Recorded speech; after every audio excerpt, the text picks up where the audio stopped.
You've already thought through every possible outcome, and you're still not calm. You know the odds are in your favor. You know the rational case. You've made peace with the situation a dozen times inside your own head, and within 20 minutes, you're running the loop again. The worry came back, and this time it brought a friend. This is what makes anxiety so exhausting. It is not just the fear, it's the humiliation of watching yourself be afraid of something your rational mind has already dismissed. You've had the internal argument. Reason showed up with evidence. Reason made a compelling case. And worry didn't care. It kept going anyway, like a machine that has no off switch, running in an empty room at 2 a.m. while you lie there, counting the hours until you have to be functional. You know that worrying isn't solving anything. You've known that since the loop started, and knowing it has done absolutely nothing.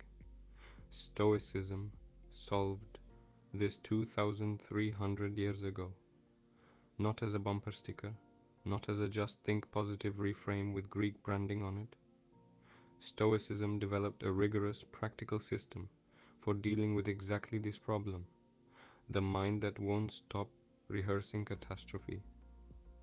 And it was stress tested under conditions that make most modern anxiety look manageable.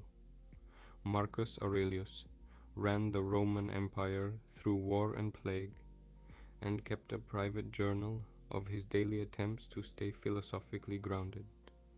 Epictetus was born into slavery and had his leg broken by his owner.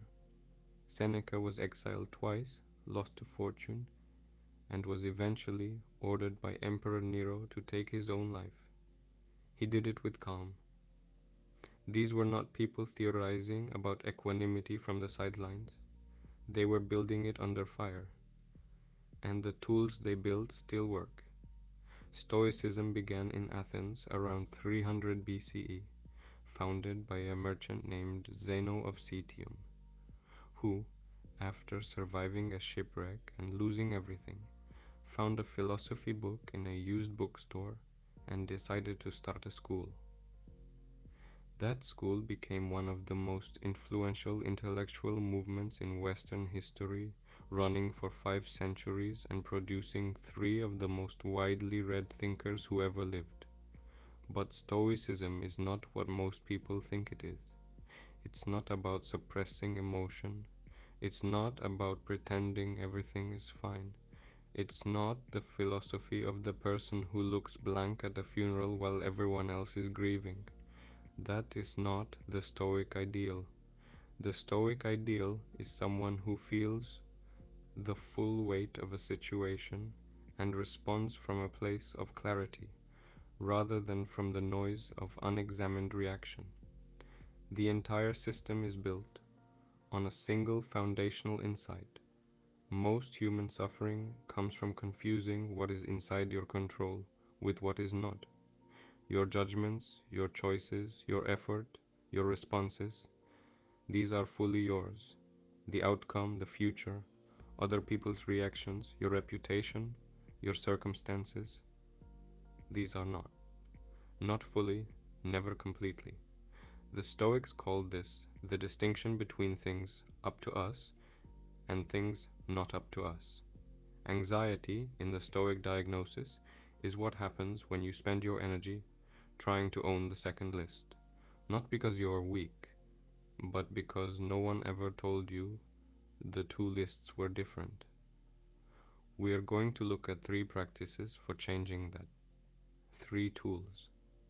Stoicism has been refining for over 2 millennia, for exactly the mind you are living with right now. Practice 1, which is the Dichotomy of Control. Epictetus opens his Enchiridion, his compact manual for Stoic living, with his statement, he never qualifies and never walks back. Some things are in our power, he writes, and some things are not. Things in our power: opinion, motivation, desire, aversion, your inner life. Things not in our power: your body's health, your reputation, your circumstances, the future. Full stop. This sounds simple. It doesn't land as simple. Most of your anxiety is not about the present moment. It's about a future you're trying to control through thought. Here's what's happening when you worry. Your mind has identified a threat it cannot eliminate, and it keeps returning to the threat on the assumption that the next pass will find a solution. Somewhere beneath the conscious level, you believe that sustained anxiety is a form of productive engagement, that if you worry enough, with enough intensity and enough nights of lost sleep, you will somehow prevent the bad thing from arriving. But the worry is not touching the outcome. The outcome is happening in the future, in the domain of not up to us. Your sleeplessness is happening now, in the only domain that's actually yours. You're not solving the problem. You're taxing yourself with the illusion of solving it. The dichotomy of control makes a clean cut. On one side, your preparation, your perception, your choices, your response, your effort. On the other side, the result. You own everything on the left side, completely, unconditionally. You own nothing on the right side. Not finally, not securely, not ever. This isn't a philosophy of passivity. The Stoics were not passive. Marcus Aurelius was an emperor and a general. Epictetus trained students who went on to run provinces. Stoics prepared rigorously, acted decisively, and competed hard. The distinction isn't between trying and giving up. It's between effort and attachment. You give everything to the left column, you release the right column. Those are not the same action, and confusing them is the source of most chronic worry. This isn't resignation, this is precision. Anxiety is what happens when you pour energy into the right column, into outcomes, approval, futures you cannot guarantee, while neglecting the only side where your energy actually has traction. The action step. Take whatever is running in your head right now. Write it out. Then draw a line down the middle of a page. Left column, everything about this situation you can actually influence. Your preparation, your communication, your response, how hard you try, how you show up. Right column, everything outside your control. Other people's decisions, the outcome, timing, luck, external conditions. Write every element of your worry into one column or the other. Then look at where you've been spending your mental energy. For most people, it's predominantly on the right side. That's not a character flaw. That's a mismapping. You've been trying to own something that cannot be owned. Move your attention back to the left. That's the only column where you actually live. Practice 2. Negative visualization. The second practice is negative visualization, what the Stoics called premeditatio malorum, the premeditation of evils. This is almost certainly the opposite of what you've been told to do. Self-help culture runs on positive visualization. Manifest the outcome. Picture success. Hold the desired future clearly in your mind and move toward it. That approach has its place, but it has a critical blind spot. It leaves the feared thing in the fog. Seneca wrote about premeditatio malorum at length. Marcus Aurelius practiced it daily. The principle is direct. Before you act, before the outcome arrives, before the situation resolves, imagine it going wrong, clearly, specifically. Follow the scenario all the way out. The Stoics believed that the unexamined fear is almost always worse than the examined one. Here is what anxiety actually does. It keeps the feared outcome vague, large and shapeless and probably catastrophic. The fear lives in the fog, and the fog is where it does most of its damage. You don't fully know what you're afraid of. You know it's bad, and you know that looking at it too directly might make it worse, so you half think about it instead. You hover at the edge of the fear without ever walking into it. And the hovering is the mechanism that runs the loop. Negative visualization is the practice of walking directly into the fog with a flashlight. You are going to imagine the worst case, not in a traumatic spiral, but clearly, specifically, and pragmatically. You're going to draw the edges of the feared outcome and look at it directly. When you do, two things happen that anxiety doesn't want you to discover. The first is that the fog lifts. The feared thing becomes a specific event, something with a beginning, a middle, and an end, something with edges, something that is, in the language of Epictetus, actually nameable. And named things are always less frightening than unnamed things. The second is more important. When you follow the worst case through, really through, not just to the point of impact, but past it, you find that you would survive it. Not happily, not without pain, but you would have a response. Most of the outcomes you are dreading are not fatal. They're setbacks, they're embarrassments, they're painful chapters. The Stoic distinction matters here. A bad outcome is not the same as a destroyed life. A bad outcome is an event. Your life is the full arc. There's a third effect. Once you've premeditated the worst case, you're not blindsided. The surprise is gone, and surprise is often what converts a setback into a crisis. The gap between what you expected and what arrived. Negative visualization closes that gap in advance. The action step: write out your current worst fear in one paragraph. Not something might go wrong. The specific scenario. Who is affected? How? To what degree? And when? Then write a second paragraph. Your life 12 months after this goes wrong. What do you still have? What would you do next? What has not been taken from you? What Seneca understood, and what most people find when they actually do this exercise, is that the mind in the fog is always more afraid than the mind that has looked clearly. Look clearly. The worst case has edges. You fit outside them. The third practice is the view from above, contemplatio a excelso, and this is the one that tends to land hardest. Marcus Aurelius returns to this image throughout the meditations. He describes pulling his awareness up and out, above the city, above the empire, above the era, and looking down at the smallness of human activity from a great distance. Not to dismiss that activity, not to say none of it matters, but to calibrate it. He writes about the vast stretch of time before him, the generations that rose and fell, the great names that are now unknown, the empires that left barely a trace. And he asks himself, in the middle of managing the most powerful civilization in the ancient world, what does this actually look like from up there? Anxiety zooms in.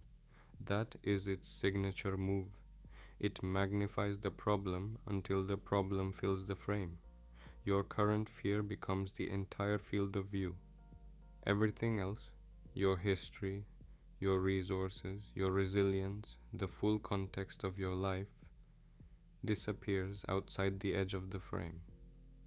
The view from above reverses that zoom. It doesn't do this by minimizing your suffering. It doesn't tell you that your problems aren't real, or that other people have it worse, which is among the least useful things you can say to an anxious person. What it does is restore proportion. By asking, this problem, within the context of your whole life, within the context of your generation, within the context of history, What is its actual scale? Most of the things that generate chronic anxiety do not survive this question intact. Not because they're imaginary, they're real, but because anxiety has been inflating them. It makes the temporary feel permanent. It makes the partial feel total. It makes the recoverable feel terminal. The view from above is the practice of remembering the actual size of what you're facing. Marcus Aurelius writes about the great leaders of history, Hadrian, Augustus, Alexander, and notes that all of them are gone. Their certainties are gone. Their urgent concerns are gone. What remains is the quality of what they chose to be and how they chose to act. He isn't being morbid. He's calibrating. He's using the perspective of time to ask what actually matters, so he can put his energy precisely there. The modern application is direct. When you notice the loop starting, the same thought, the same fear, the same scenario running for the fourth time in an hour, stop, close your eyes, and begin to zoom out. You're above your room, above your building, above your city. You're looking at the country from a satellite. It's a year from now, it's 10 years from now. It's the year 2200, and this entire era has become history. The specific worry you've been running, can you see it from there? For most people, it can't be found. This isn't nihilism, not nothing matters, so why try? The Stoics believed deeply in effort, in virtue, in showing up and acting well. The purpose of the zoom out is scale calibration. Anxiety always presents itself as exactly the right size. The view from above reveals that it almost never is. The action step. Once a week, write your most persistent current worry in one sentence. Then write a second sentence. How does this appear from 10 years away? If it still looks the same size, it probably deserves your full attention.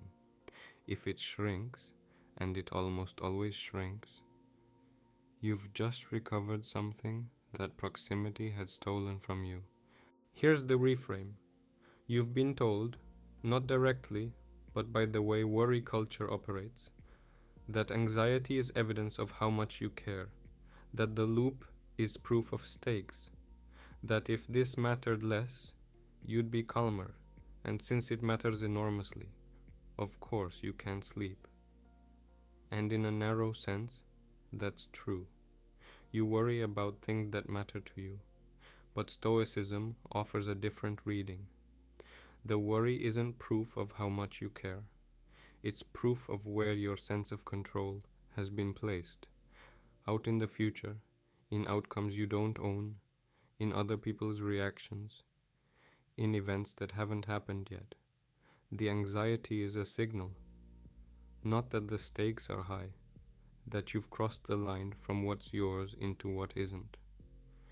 Epictetus spent his entire life teaching one thing, that the person who has learned to want only what is in their power is, in the deepest sense, free.